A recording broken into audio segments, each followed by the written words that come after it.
Hello students.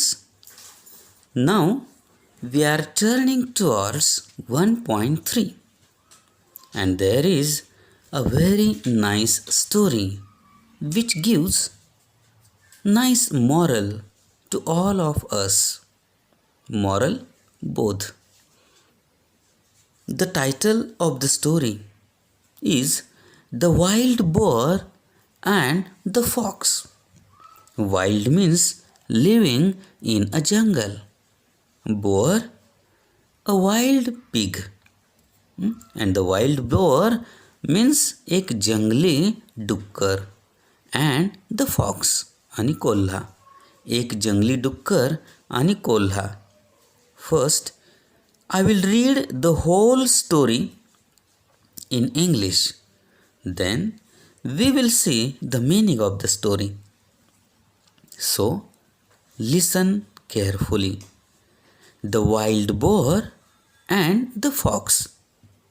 One day, a wild boar was sharpening his tusks against the bark of a tree.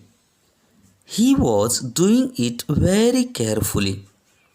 There lived a fox in the same forest. He was always looking for a chance to make fun of other animals in the forest. When he saw the wild boar, he decided to tease him. He began to walk around the trees, looking left and right and up and down. He also began to act as if he was really scared. But the boar did not pay any attention to him. He kept right on with his work. At last, the fox said with a grin, "Why are you doing that? I tried very hard, but I did not see any hidden enemy or danger." "True," replied the boar. "Just now there may not be any danger. But when it really comes, there won't be any time to sharpen my tusks. My weapons have to be ready for use then. If I am not ready, I will have to suffer." This story tells us that it is best to be prepared. Don't leave things to be done at the last minute. Okay? I read the story. You have to listen this story again and again. मी ही कथा वाचली आहे. ही वाचलेली कथा, इंग्रजीत वाचलेली कथा तुम्ही पुन्हा पुन्हा पुन्हा पुन्हा ऐकायची आहे. कशासाठी? For the clear pronunciation. स्पष्ट उच्चारांसाठी. आपणही त्याच पद्धतीनं वाचण्याचा प्रयत्न करायचा आहे. खूप सुंदर स्टोरी आहे पहा. Now we will see the story sentence by sentence. See. One day, एके दिवशी, a wild boar was sharpening his tusks against the bark of a tree. एक जंगली डुक्कर, a wild boar, was sharpening. Sharpening म्हणजे धार लावणे. आता धार कशा कशाला लावतात आपल्याला माहीत आहे. चाकूला धार लावतात, सुरीला धार लावतात, तलवारीला धार लावतात, बाणाच्या टोकाला धार लावतात. भाला असेल तर त्या भाल्याच्या टोकाला धार लावतात. म्हणजे धारदार शस्त्र जे असतात त्यांना धार लावावी लागते. मग तसंच हा जो जंगली डुक्कर आहे तो धार लावत होता. कशाला? His tusks. त्याचे जे दोन सुळे दात आहेत, सुळे दात चित्रामध्ये दिसत आहेत पहा, त्या सुळे दातांना तो धार लावत होता. Against the bark of a tree. म्हणजे कशावरती घासत होता? तर एका झाडाचा बुंधा. बार्क म्हणजे बुंधा किंवा खोड. त्या झाडाच्या खोडावरती तो त्याचे दात घासत होता आणि त्यांना धार लावत होता. He was doing it very carefully. He was doing it. तो हे काम करत होता. कसं? Very carefully. व्हेरी खूप, केअरफुली काळजीपूर्वक. तो हे काम खूप काळजीपूर्वक करत होता. There lived a fox in the same forest. Same forest, त्याच जंगलामध्ये तिथे देअर म्हणजे तेथे एक कोल्हा राहत होता. लिव्ड म्हणजे राहत होता. He was always looking for a chance. आणि तो कोल्हा चतुर होता. तो नेहमी संधी शोधायचा. चान्स संधी. लुकिंग फॉर म्हणजे शोध घेणे. टू लुक फॉर ही एक फ्रेज आहे. टू लुक फॉर म्हणजे चा शोध घेणे. लुकिंग फॉर म्हणजे शोध घ्यायचा, शोधायचा. तो काय? अ चान्स, संधी शोधायचा. कशाची? To make fun of other animals in the forest. त्या जंगलातल्या इतर प्राण्यांची मजा करायची संधी तो शोधायचा. फन म्हणजे मजा. टू मेक फन म्हणजे मजा करणे, मजा करणे. याची संधी तो शोधत असायचा. When he saw the wild boar. जेव्हा त्याला ते जंगली डुक्कर दिसलं, ते काय करत होतं? तर सुळ्यांना धार लावत होतं. जेव्हा त्यानं ते जंगली डुक्कर पाहिलं, ही डिसायडेड टू टीज हिम. त्यानं ठरवलं. डिसायडेड ठरवलं. डिसाईड ठरवणे. त्याचा भूतकाळ डिसायडेड. त्यानं ठरवलं. काय ठरवलं? To tease him. टीज म्हणजे चिडवणे, चेष्टा करणे. त्यानं त्याची चेष्टा करायचं ठरवलं. He began to walk around the trees. Began सुरू केलं. Began is the past tense of begin. बिगिनचा भूतकाळ बिगॅन. त्यानं काय सुरू केलं? To walk around the trees. झाडांच्या सभोवताली चालायला त्यानं सुरुवात केली. Looking left and right. कधी डावीकडे बघायचा, कधी उजवीकडे बघायचा. And up and down.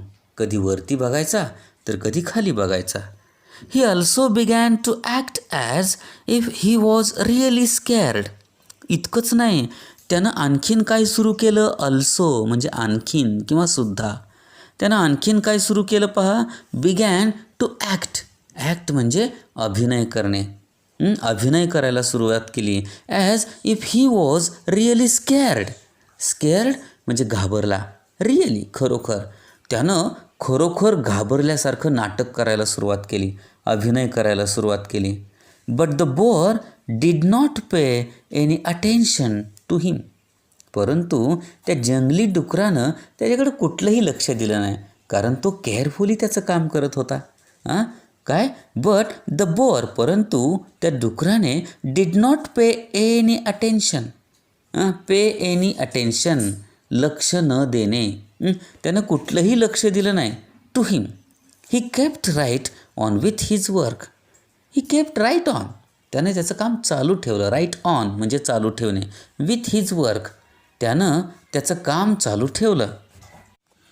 At last the fox said with a grin. At last म्हणजे शेवटी. The fox said with a grin. Grin means smile. स्मित हास्य करत तो कोल्हा त्याला म्हणाला, why are you doing that. तू हे का करत आहेस? किंवा ते का करत आहेस? ते म्हणजे काय? तर त्या सुळ्यांना धार लावतोय तो. Why are you doing that. I tried very hard. मी खूप प्रयत्न केले. Tried is the past tense of try. मी खूप प्रयत्न केले. But I did not see any hidden enemy or danger. परंतु मला दिसला नाही. डिड नॉट सी न दिसणे. Any hidden enemy or danger एकही छुपा शत्रू, लपलेला शत्रू किंवा धोका मला दिसला नाही. मग तू हे का करत आहेस? True replied the boar. True खरं आहे. Replied the boar. Replied means answered. उत्तर दिलं. त्या जंगली डुकरानं उत्तर दिलं, खरं आहे. Just now there may not be any danger. Just now. Just now म्हणजे आत्ता. There may not be any danger. कदाचित धोका कोणताही नाही आहे. आत्ता कोणताही धोका नाही आहे. But when if really comes. But when it really comes.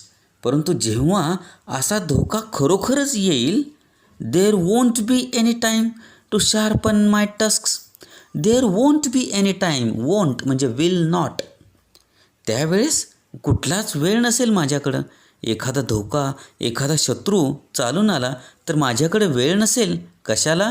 To sharpen my tusks. माझ्या या सुळ्यांना धार करायला वेळ नसेल. My weapons have to be ready for use then. Then म्हणजे तेव्हा. तेव्हा माझी शस्त्र तयार असली पाहिजेत. वेपन्स म्हणजे शस्त्र, आणि ही माझी 2 शस्त्र आहेत ती तेव्हा तयार असली पाहिजेत. शत्रू आल्यावर जर मी धार करायला लागलो तर शत्रू मग गुपचूप बसेल का? तो माझ्यावरती वार करेल. त्याच्यामुळे नेहमी माझे सुळे धारदार असले पाहिजेत. If I am not ready, जर मी तयार नसेन, I will have to suffer. सफर म्हणजे भोगणे. तर जो काही त्रास होईल, ज्या काही वेदना होतील त्या मला भोगाव्याच लागतील. This story tells us that. ही कथा आपल्याला सांगते. काय सांगते? दॅट की it is best to be prepared. पूर्वतयारी करणे सर्वोत्तम असते. पूर्वतयारी करणे म्हणजे नेहमी तयारीत असणे सर्वोत्तम असते. Don't leave things to be done at the last minute. शेवटच्या मिनिटाला एखादी गोष्ट करायची अशी कुठली गोष्ट ठेवू नका, तर अगोदरच पूर्वतयारी करा. Understand the story. स्टोरी समजते? कुठल्याही बाबतीमध्ये, अगदी तुम्ही परीक्षेला चाललात आणि परीक्षेला जाताना पेनमध्ये रिफिल किती आहे हे बघू लागलात तर उपयोग आहे का? परीक्षा 4 दिवसांनी आहे म्हणताना आजच आपण पेनमधली रिफिल किती आहे, पेनची रिफिल चालते का हे बघितलं पाहिजे. कंपासमधलं सर्व साहित्य आहे का, पेन्सिल व्यवस्थित आहे का, त्याला धार केलेली आहे का, शार्पन केलेले आहे का, कंपास, कर्कटक सगळं साहित्य व्यवस्थित आहे का, पट्टीला खड्डे तर पडले नाहीत ना, असतील तर नवीन पट्टी घेऊन ठेवायला पाहिजे, पॅड व्यवस्थित पाहिजे, अभ्यास व्यवस्थित झालेला पाहिजे, पेपरवरती पेननं लिहून पाहायला पाहिजे की व्यवस्थित लिहिता येते का नाही. म्हणजे कुठल्याही गोष्टीची पूर्वतयारी खूप महत्त्वाची असते. क्रिकेटमध्ये एखादा खेळाडू कधीही डायरेक्ट मॅचमध्ये बॅटिंग करायला किंवा बॉलिंग करायला उतरत नाही. त्याच्या अगोदर तो कितीतरी सराव करतो. अगोदर त्यानं खूप तयारी केलेली असते. नेटमध्ये घाम गाळलेला असतो. तेव्हा तो पिचवरती, ग्राउंडवरती चांगली बॅटिंग किंवा चांगली बॉलिंग किंवा चांगली फिल्डिंग करू शकतो. Okay, understand the story. Read it again and again. Listen it again and again and try to understand it.